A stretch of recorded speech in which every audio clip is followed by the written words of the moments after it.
What's up guys, and welcome to my channel. My name is Chelo the Fashion Fairy. If you want to learn how I made this plunging neckline, definitely keep watching. See you in my tutorial.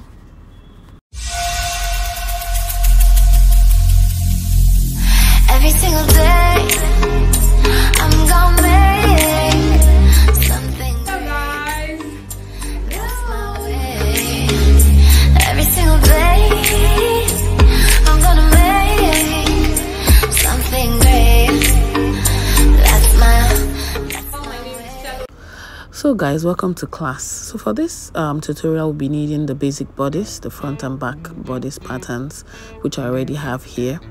And for these patterns, we're going to be manipulating it to form what we want. So I have a dart of about 3 inches, and if you want to know where exactly the neckline should stop, you can use your bust to under bust circumference and then determine it. If you want to show a little bit of skin, you can go down by 1 inch, but for this tutorial I'll be going up by probably about 1.5 or 2 inches, because my client said she wanted to show some skin.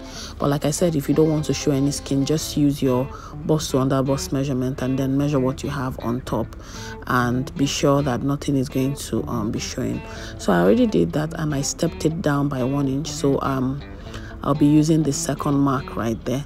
So I'll be doing the under bust contouring right now, and I divided by under bust by 4, and whatever I got I marked there. So this is me labeling it so that you don't get confused as to which line is what. So I have about 2.25 excess on my under bust, and from that mark there I'm going to be marking 1.5 inches to this side, and on this side I'll be marking 1/2 inch on the other side from that middle dart leg, and then I'll be using my curve to form that beautiful bust curve. So this is what it looks like, and I'll also be joining to the other side as well.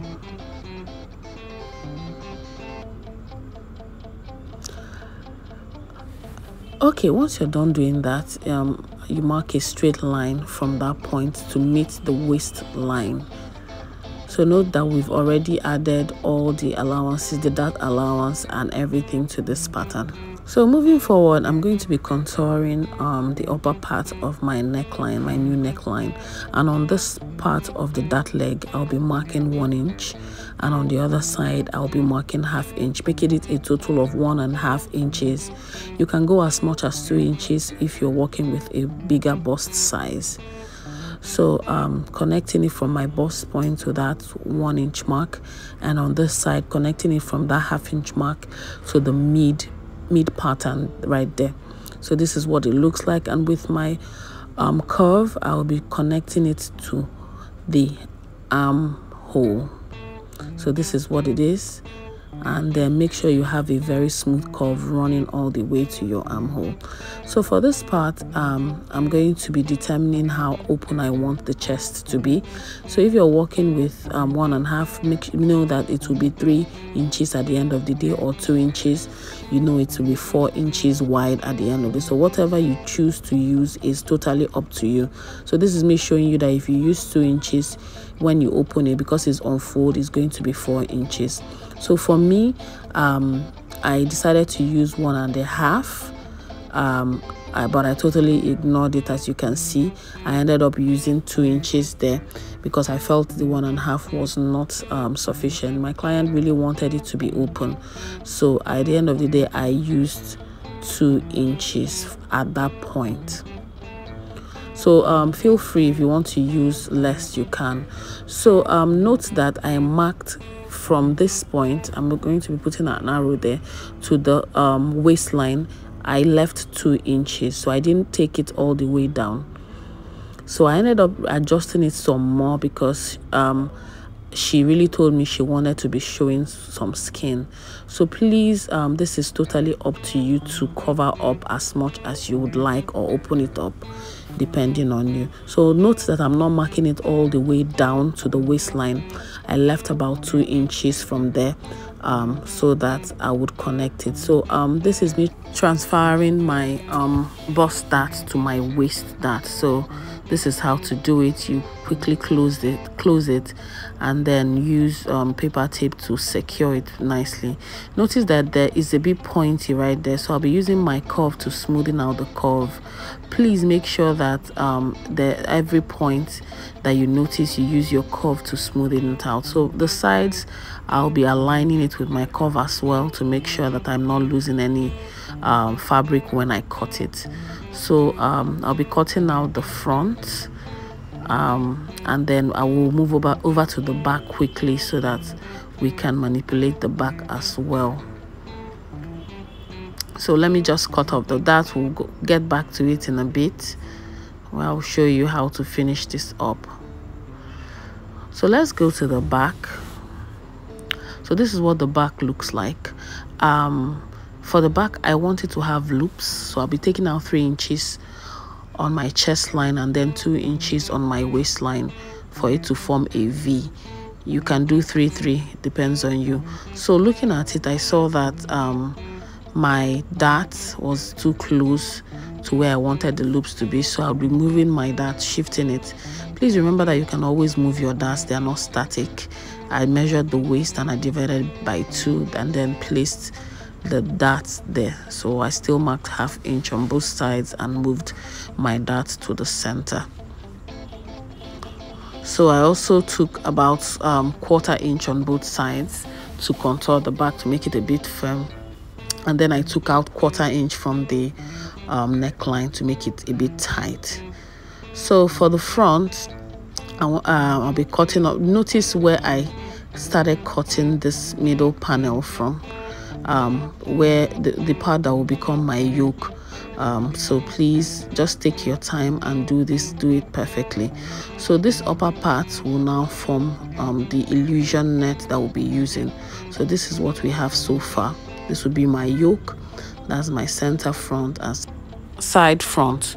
So notice that I'll be losing some fabric if I cut it like this. So I just went ahead to fill it up to make sure that everything aligns perfectly.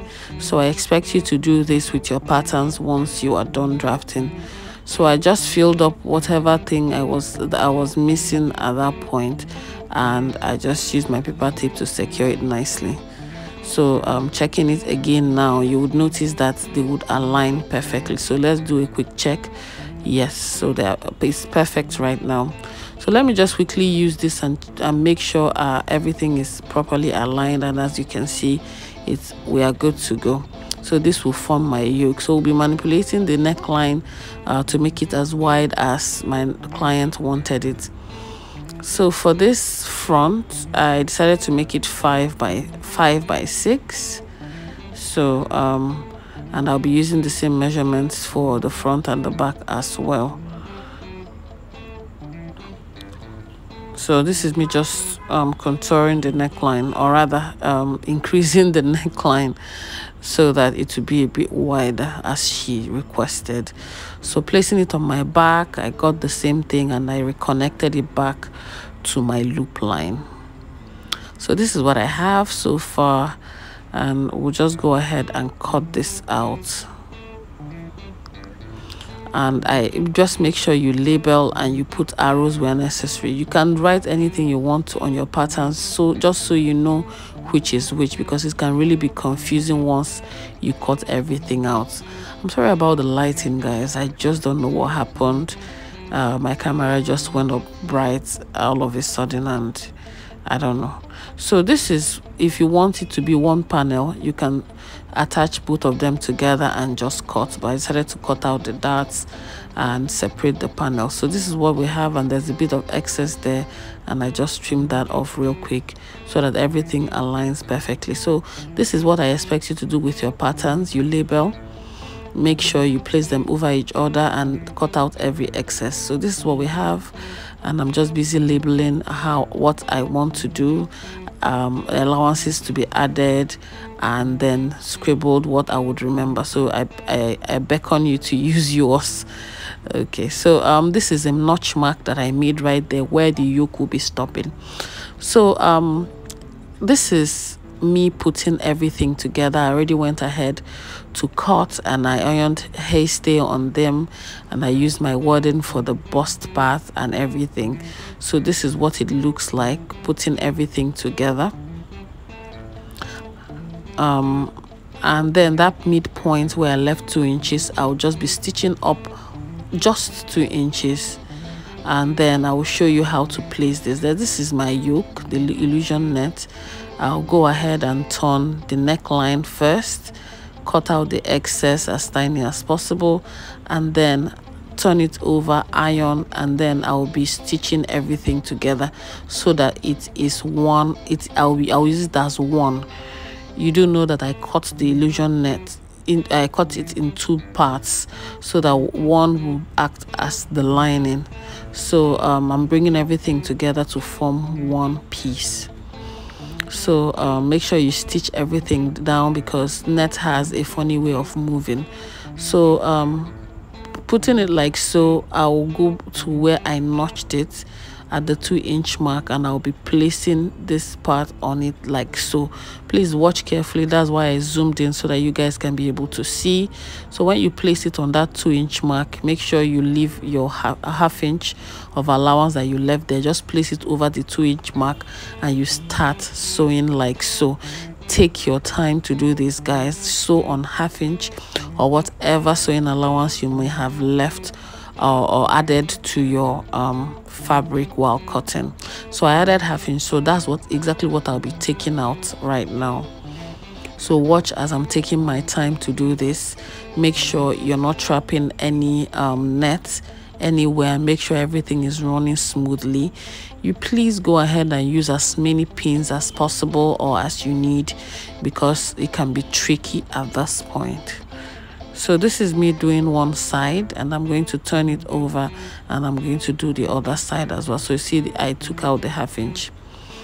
So turning it over like so, I'm just going to use my pins to secure and make sure everything is in place. So like I said, use as many pins as you need. So this is it. I'm pinning to make sure everything sits pretty.